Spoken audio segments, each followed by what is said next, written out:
So, you know, you've been a CEO for many years. You've been an EVP at big companies like HP. You're a board member in many different companies, large companies, small companies.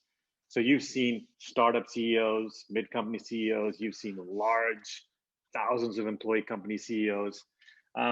So is it truly the loneliest job? And maybe qualify that in terms of the what makes a CEO a good CEO in this spectrum of small to large companies?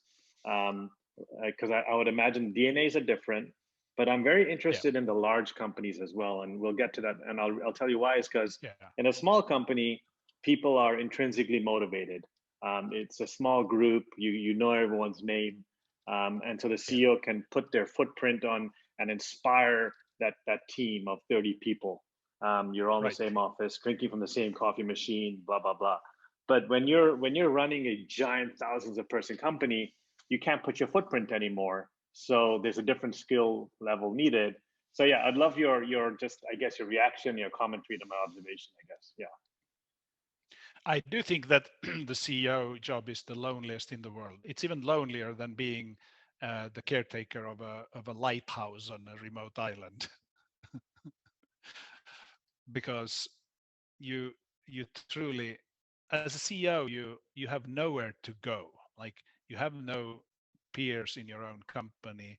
You can't bring up all topics with those who report to you, and you can't bring them up with those you report to, which is the board. So you're sitting there with big existential questions that you don't know where to go with.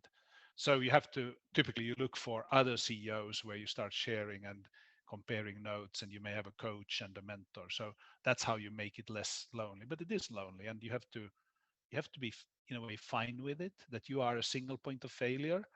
When you make a mistake, it's a mistake for the whole company.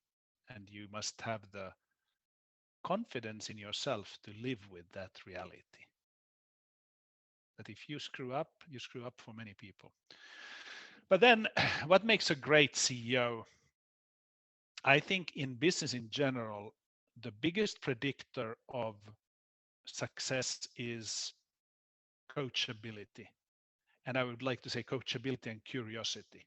Like the faculty of the human mind of looking for information and taking it in and wondering how it could be useful. Like, what Sumit is now telling me, well, can I benefit? What is he trying to advise me on? How can I improve myself? Like, being coachable in that way, reading the signals and realizing that you can get a notch better. I think that is, for anybody in business, the best predictor of success. And CEOs must do it all the time. This is why Silicon Valley is so cool. You go to an event or a conference, you see the other CEOs and you're blown away by them. Then you go home and feel so insufficient. But the next morning, like, okay, I'll start doing in the same way. I'll start speaking in that way. I'll start doing this that one person said. So CEOs learn from each other all the time and sort of compete in a friendly way. So I do think that's number one. Then if you take the next episode, what else does a CEO need? A CEO needs to have integrity. Not everybody will agree with me. I think they must have integrity. I don't think you can govern a company properly if you don't have integrity. I don't think you can hire people if you don't have integrity. And what integrity is a long discussion of its own. So maybe we'll take it another time, but you need to have integrity. Two, you need to have an awful lot of energy. A CEO is always on duty, always on display, always under pressure, always under scrutiny, always observed, always looked up to or looked down to.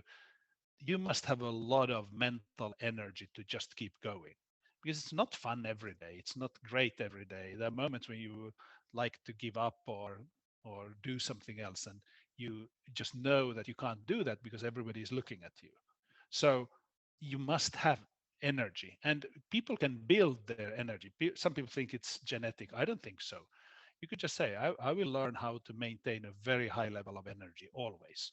I need to be happy. I need to eat good food. I need to rest enough. I need to get exercise, whatever they are. They could be, I need to enjoy the arts or something. Can be anything, but you have to find the way to feed you so that you have energy. So integrity, energy, then you need to be smart enough to run your business. And we rarely talk about it in business that it takes intelligence to the harder the job is. So CEOs need to be pretty intelligent. Um, yeah, I think those are the ones. And then a thing that comes from all of this is you have to learn people. You don't have to be charismatic. That means nothing. But you have to learn people. You have to understand how people think, what they're motivated by, how to get them along, how to push them a little bit, how to pull them a little bit, how to support them, how to get them to do something, how to get them to collaborate with each other. You must learn that. But you do learn it if you have the things I mentioned earlier, the curiosity, the integrity, the energy, then you will learn how to lead people. But do that and you can be a startup CEO, you can be a big company CEO. I don't agree with you that in a big company you don't influence motivations and culture. I think you do. Look at how committed the employees of Amazon are because they look up to their CEO so much.